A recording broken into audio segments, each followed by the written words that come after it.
There is a specific, sun-bleached stretch of Route 66 near the Arizona-Nevada border that the old-timers call the Anvil. It's flat, hot, and hammered by the sun until the asphalt radiates heat waves even at midnight. My name is Colt, and I've been pushing 18 wheels across this country for 30 years, watching the white lines blur into a hypnotic rhythm. I thought I had seen everything. I've seen ice storms in the Rockies that could freeze a man instantly, turning the road into a skating rink for 80-ton sleds. I've seen pileups in Atlanta that looked like war zones, metal twisted into unrecognizable shapes. But I had never felt fear like I did on that stretch of desert highway. The isolation out there isn't peaceful, it's predatory. The silence feels heavy, like the air is pressing down on you, waiting for your engine to miss a beat so the desert can claim you. I was driving a Peterbilt 379, a beast of a truck I called the Iron Maiden. She was painted midnight blue with chrome stacks that reached for the sky. She was my home, my fortress, and my livelihood. I was hauling a sealed, temperature-controlled container from a government contractor in New Mexico to a private facility in California. The manifest was vague, just saying, Biological Research Materials Class 4, with a hazardous materials warning. It paid triple the standard rate, and like a fool, I didn't ask questions. I just saw the dollar signs and signed the non-disclosure agreement with a trembling hand. I was trying to pay off my daughter's mounting medical bills, and guilt is a powerful motivator when you're desperate. I didn't know that by taking that job, I wasn't just risking my license. I was driving straight into a dinner plate set for something ancient. It was 2 a.m., and the moon was full, casting a pale, sickly light over the scrub brush and cactus that lined the road like silent sentinels. The road was empty, a ribbon of gray cutting through the black desert, disappearing into the horizon. I was fighting highway hypnosis, drinking lukewarm, bitter coffee, and listening to late-night talk radio about UFO sightings and government cover-ups to keep my mind sharp. Ahead of me, I saw red taillights on the shoulder. As I got closer, I saw it was a sedate family station wagon, hood up, hazards flashing weakly in the gloom. A man was waving his arms frantically next to the driver's door, his face a mask of panic illuminated by my headlights. My foot hovered over the brake pedal, the air brakes hissing in anticipation. The code of the road says you stop, you help a stranded motorist. But the delivery contract I signed had a strict zero-tolerance, no-stop clause. If the GPS showed I stopped for more than 5 minutes, I lost a $10,000 bonus and faced immediate termination. I thought about the hospital bills piling up on my kitchen table. I thought about the deadline. I shifted lanes and blew past them at 70 miles per hour, the wind of my passing rocking their small car. I looked in my side mirror and saw the man's face drop in absolute despair. I saw a woman in the passenger seat holding a baby against her chest. The image burned into my brain like a brand. Someone else will stop, I lied to myself, gripping the wheel tighter. A cop will come by. I justified my greed with logic, but deep down, I felt a pit open in my stomach. That decision would haunt me for the rest of the night, and likely for the rest of my short, miserable life. 10 miles past the family, karma caught up with me with a vengeance. It didn't happen like a normal blowout. Usually, a tire explodes with a loud bang like a shotgun blast, and the truck pulls hard to one side. This was different. I heard a metallic thud from beneath the trailer, followed by the sickening sound of shredding rubber and grinding metal. It sounded like something had physically struck the wheel with immense force, not just a puncture.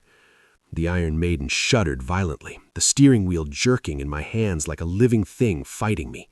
I fought the steering wheel, my forearms burning as I tried to keep 80,000 pounds of steel and cargo from jackknifing into the loose sand. I managed to wrestle the rig to the shoulder, gravel crunching loudly under the tires as I ground to a halt in a cloud of dust. The silence that followed was instant and oppressive, ringing in my ears. I killed the engine, but I left the running lights on, bathing the desert in an amber glow.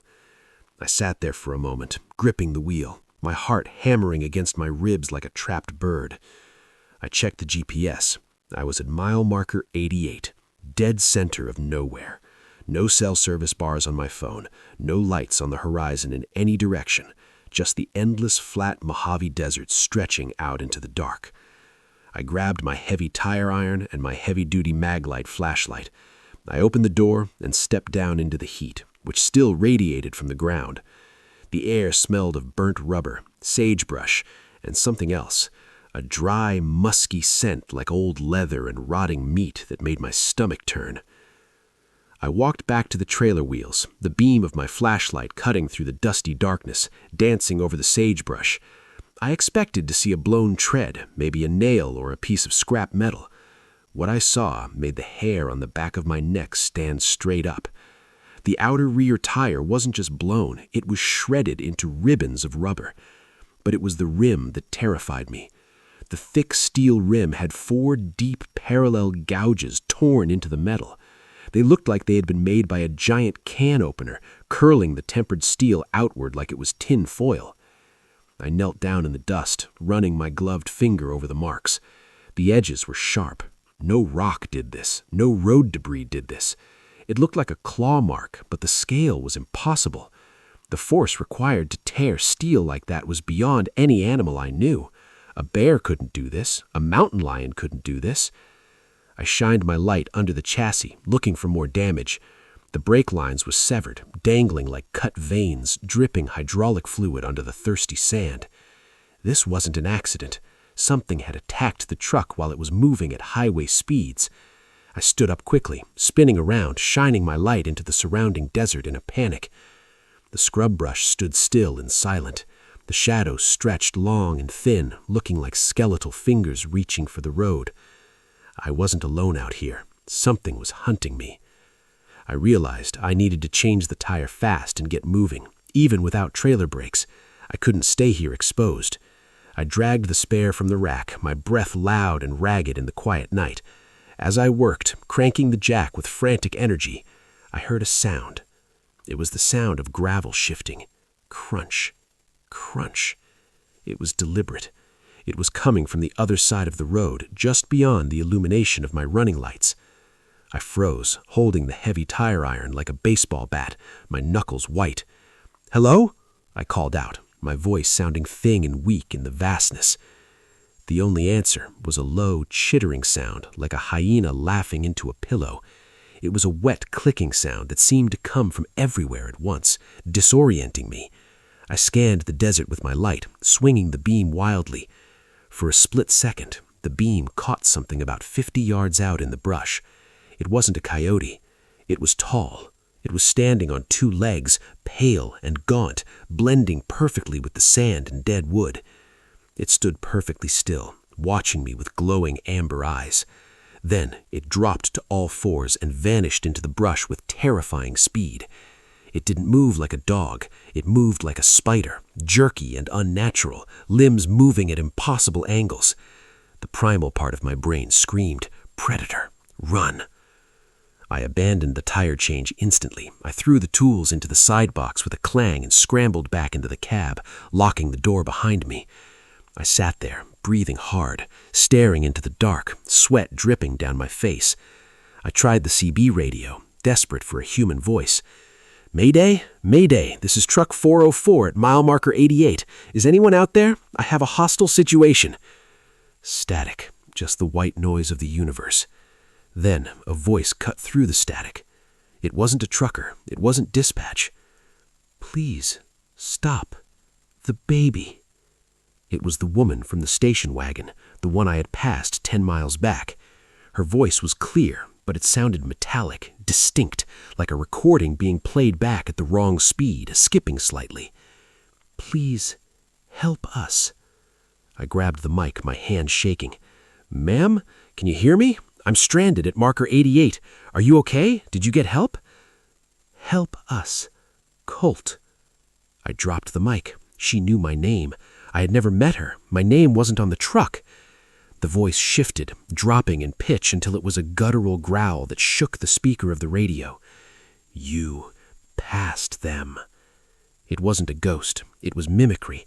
Something out there had listened to them, learned their voices, learned their pleas, and now was using them to torment me.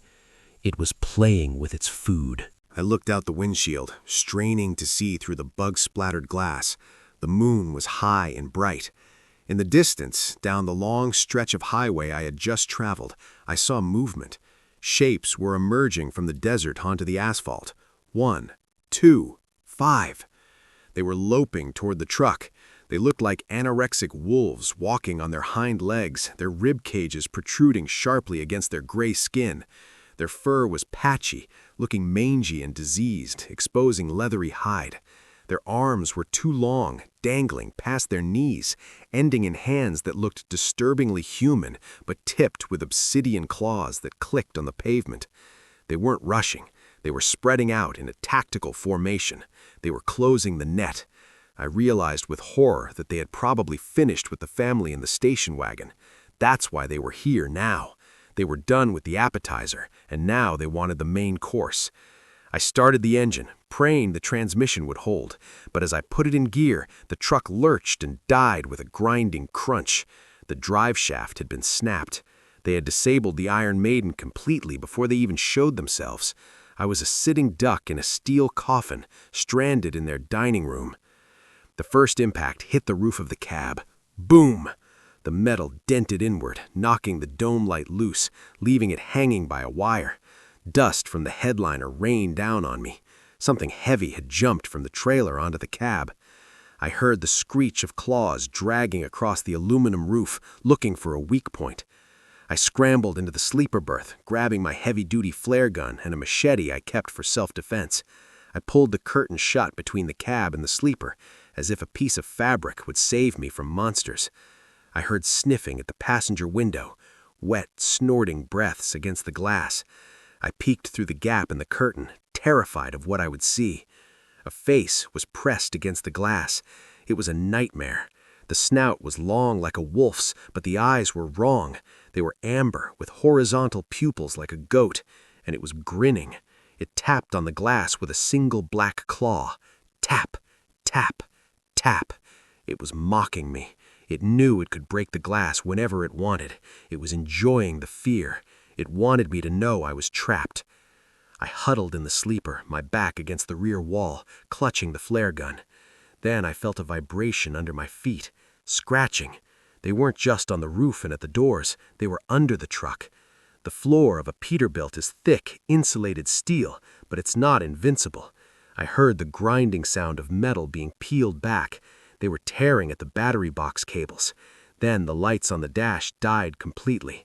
They had cut the power. The cab plunged into total darkness, illuminated only by the moonlight filtering through the windshield and the eerie glow of the creature's eyes outside. "Go away!" I screamed, my voice cracking. I sounded pathetic, like a frightened child. Laughter answered me. It came from beneath the floorboards, dry, raspy laughter that sounded like sandpaper rubbing together. They were digging. This section of the desert had soft shoulders. They were digging a tunnel right under the chassis to get leverage on the floor plates. They were dismantling my fortress bolt by bolt, systematically taking apart my only protection.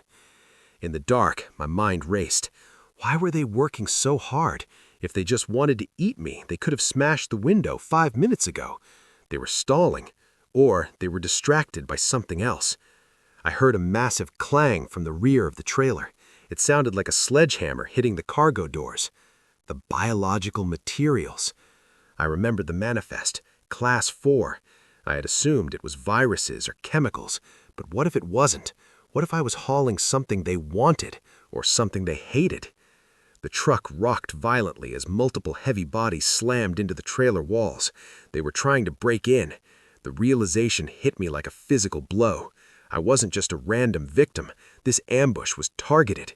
They knew this truck, they knew the route, and they knew exactly what was inside the sealed container. I was just the delivery boy for a package that attracted the demons of the Mojave. The scratching at the passenger window got louder. The glass was beginning to crack. Spiderwebs of white lines appeared in the moonlight, spreading from the corner. I knew I had seconds before they breached the cab and swarmed me. I made a desperate choice. I couldn't fight them in the dark, confined space of the cab. I needed to surprise them. I crawled back to the driver's seat, avoiding the broken glass. I aimed the flare gun at the passenger window, right at the tapping claw. I pulled the flare trigger. The flare punched through the glass and exploded into the creature's face. A brilliant, blinding red magnesium light flooded the cab and the surrounding desert. The creature shrieked, a sound so high-pitched it made my ears pop and the windows rattle. It fell backward off the step, clawing at its burning eyes, howling in pain. I kicked the driver's door open and jumped out, machete in hand. It was suicide, but staying inside was a death sentence.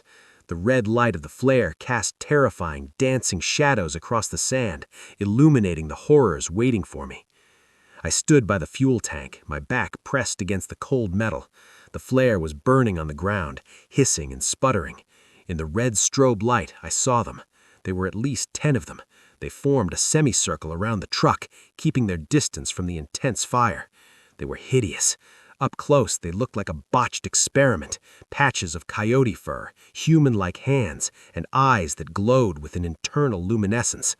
The one I had shot was rolling in the sand, clawing at its scorched face, howling in pain. The largest one stood in the center. It was nearly 8 feet tall, towering over the others. It didn't flinch at the light. It looked at me, then looked at the trailer. It pointed a long, crooked finger at the cargo doors. "Open," it rasped. It spoke English, broken, guttural English, but understandable. It sounded like stones grinding together in a deep cavern. "What?" I stammered, my mind reeling. "Open the meat." My blood ran cold. They weren't trying to rescue something. They smelled food. They wanted to be fed. "What meat?" I yelled, trying to buy time, gripping the machete until my hand hurt. "It's chemicals. It's poison. You don't want it." The alpha laughed again, a sound devoid of humor. "Not poison. Kin." Kin. The word hung in the hot air, heavy and terrifying. I looked at the trailer. I wasn't hauling chemicals. I was hauling them, or parts of them, or something related to them. The government contractor, the secrecy, the triple pay, the no-stop clause. I was trafficking monsters. The guilt washed over me, heavier than the fear. I had driven past a family in need to deliver a cargo of nightmares. I was part of the machine that fed these things. I was an accessory to whatever horror was inside that box. "I can't open it," I yelled. "I don't have the key. It's electronic. It's biometric." The alpha snarled. It didn't like that answer. It signaled the pack with a subtle hand twitch. 2 of the smaller ones lunged forward, testing my range. I swung the machete, the steel singing in the air. "We take you," the alpha said, stepping closer. "You open." They wanted to use me to bypass the biometric lock. They needed my hand or my eye. They weren't going to kill me yet. They were going to harvest my parts to unlock their dinner. They were going to dismantle me alive. I looked around for any escape. The desert was flat, no cover, just miles of sand. I looked at the fuel tanks of the truck, 300 gallons of diesel fuel. "If you come closer," I shouted, holding the machete near the metal tank, creating a spark against the bracket. "I'll spark it. I'll blow us all up. You want the meat? I'll cook it. I swear to God I'll do it." It was a bluff. Diesel doesn't explode like gas from a simple spark, but they might not know that. The alpha hesitated. It sniffed the air, smelling the fuel leaking from the damaged lines onto the hot asphalt. It knew what fire was. The flare had taught them fear. While the alpha calculated the risk, I heard a sound that broke my heart into pieces. "Mommy?" It came from the darkness behind the pack. A small figure walked into the red light of the dying flare. It was a little girl, maybe 5. She was wearing pink pajamas with cartoon bears. She was holding a stuffed animal. It was the child from the station wagon. She was unharmed, her eyes wide and teary. "Help me," she whispered. "I'm scared." My heart leapt. She was alive. Against all odds, she was alive. I took a step forward, lowering the machete. "Honey, come here. Run to the truck. I've got you." The alpha grinned, revealing rows of needle-like teeth. The little girl's face shifted, her jaw unhinged, dropping to her chest. Her skin rippled and turned gray. It wasn't the little girl. It was a Skinwalker wearing her suit like a suit. It morphed back into one of the gaunt creatures, dropping the teddy bear into the dust. "Delicious," it hissed, licking its lips. I gagged. The cruelty was absolute. They had eaten the child and used her image to bait me. The rage overtook the fear. They were monsters in every sense of the word. They were evil. I didn't care if I died, but I wasn't going to let them win. I wasn't going to let them open that trailer. "Come and get it!" I screamed, charging forward.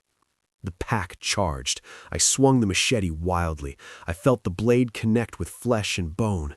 Black blood sprayed across my face. It burned like acid. Claws raked across my chest, shredding my shirt and skin. I was thrown back against the fuel tank, the wind knocked out of me. I fell, dropping the machete. The Alpha towered over me, its breath smelling of copper and rot.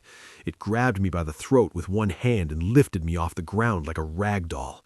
Its claws dug into my neck, drawing blood. It dragged me toward the rear of the trailer. It was going to force me to open the doors. The Alpha threw me against the cargo doors. I slumped to the ground, gasping for air. "Open!" it commanded, pointing at the keypad. My vision was blurring. I reached for the keypad, my hand shaking violently. I didn't know the code anyway. I was going to die here. Suddenly, the night turned into day. A massive spotlight from the sky hit us, blindingly bright. The thwop, thwop, thwop of rotor blades filled the air, vibrating in my chest. A black helicopter banked low over the highway, its downdraft kicking up a sandstorm. The pack scattered, screeching, shielding their eyes from the high-intensity searchlight. The cavalry had arrived. But it wasn't the police. It wasn't the highway patrol. It was something military. The helicopter hovered 50 feet above the road. A side door opened. A minigun spun up with an electric whine. Brrrrt! A line of tracers tore up the asphalt, stitching across the desert floor like a zipper of fire. The bullets weren't lead. They were incendiary. They tore into the fleeing pack. 2 of the creatures exploded in puffs of gore and fire as the rounds ignited them. The Alpha roared and sprinted into the darkness, faster than any animal I had ever seen, dodging the bullets. 2 black SUVs roared up the highway from the west, driving without headlights until the last second. They skidded to a halt, boxing in the truck. Men in tactical gear with full face masks poured out. They moved with military precision. They didn't check on me. They set up a perimeter around the truck, facing outward. These were the sweepers, the cleanup crew, the people who paid for the silence. One of the soldiers walked up to me. He held a rifle pointed at the ground, but his finger was on the trigger. He looked at my wounds. He looked at the dead creatures burning on the road. "Is the cargo secure?" he asked. His voice was mechanically amplified by his helmet, devoid of emotion. I think so," I wheezed, holding my bleeding chest. "What are those things?" "Indigenous fauna," he said coldly. "You breached protocol, Driver 404. You stopped. You deviated from the timeline." "I broke down. They sabotaged the truck. They cut the lines," I yelled. "Irrelevant. You were exposed. You are contaminated. You saw the asset." My stomach dropped. They weren't here to save me. They were here to secure the asset. I was just a loose end. I was a liability. "Get on your knees," the soldier ordered, raising the rifle to his shoulder. "Wait! I didn't open it. I defended it. I almost died for this," I pleaded, raising my hands. "You saw them. You heard them. You carry the mark. Standard procedure." I looked at the fuel tank next to me. The cap had been knocked loose in the fight. Diesel fumes were thick in the air, pooling on the ground. I looked at the flare gun still in my pocket. I had 1 round left. I reloaded it in the cab without thinking. "I quit," I said. I pulled the flare gun and fired, not at the soldier, but at the pool of diesel leaking under the truck. The fuel ignited with a whoosh. A wall of fire erupted between me and the soldier. The heat was instantaneous and searing. The soldier stumbled back, shielding his face from the blast. "Containment breach! Fire! Fire!" he yelled into his comms. I turned and ran. I ran into the desert, away from the road, away from the light, away from the fire. I ran blindly into the territory of the Skinwalkers. It was the only place the soldiers wouldn't follow immediately. They were too busy saving the cargo. I heard the truck explode behind me. A massive fireball lit up the sky, turning the night orange. The biological material was cooking. I hoped it killed whatever horror was inside that box. I ran until my lungs burned and my legs gave out. I found a small rocky overhang, a shallow cave in a ravine about a mile from the road. I crawled inside and collapsed in the dirt. I could hear the helicopters circling. I could hear the distant pops of gunfire as they hunted down the remaining pack members. They were scrubbing the site. They were erasing the evidence.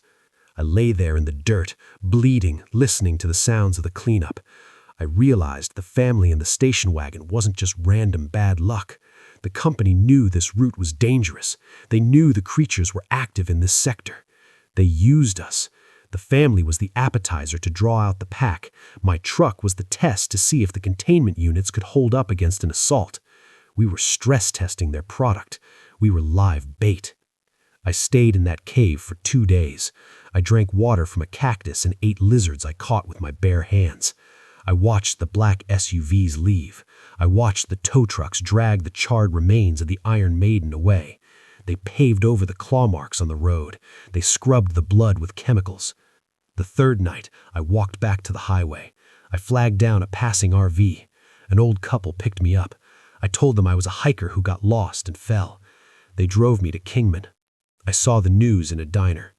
Gas tanker explosion on Route 66. Driver dead. Road closed for repairs due to chemical spill. I was officially dead. Colt the trucker didn't exist anymore. I never went back to my family. I couldn't. If the company knew I was alive, they would kill my daughter to get to me. I used my death to let the life insurance payout cover her medical bills. It was the only way to save her. I live off the grid now. I work cash jobs in Nevada under a fake name. I stay away from the highways. I stay away from trucks. But I still dream about that night. I dream about the little girl holding the teddy bear. I dream about the alpha saying kin. And sometimes, when I'm working a late shift at a remote gas station, I see a black SUV parked across the street, watching, waiting. I check the exits. I check my weapon. Last week, I found something that made me run again. I was cleaning out an old jacket I wore that night, the only thing I kept from my old life. In the hidden pocket, I found the paper manifest I had folded up. It was scorched, but readable. I looked at the origin address for the biological materials. It wasn't a lab. It was an orphanage in New Mexico. And the destination, it wasn't a research facility. It was a feeding station 4 in the Mojave Desert. I wasn't hauling monster parts. I was hauling people. Class 4 meant live humans. The Alpha was right. The cargo was kin. The company wasn't studying the monsters. They were feeding them. They were delivering fresh meat to keep them contained in the desert, away from the cities. And that night, I was just the waiter bringing the check. I wasn't the victim. I was the monster's favorite delivery service.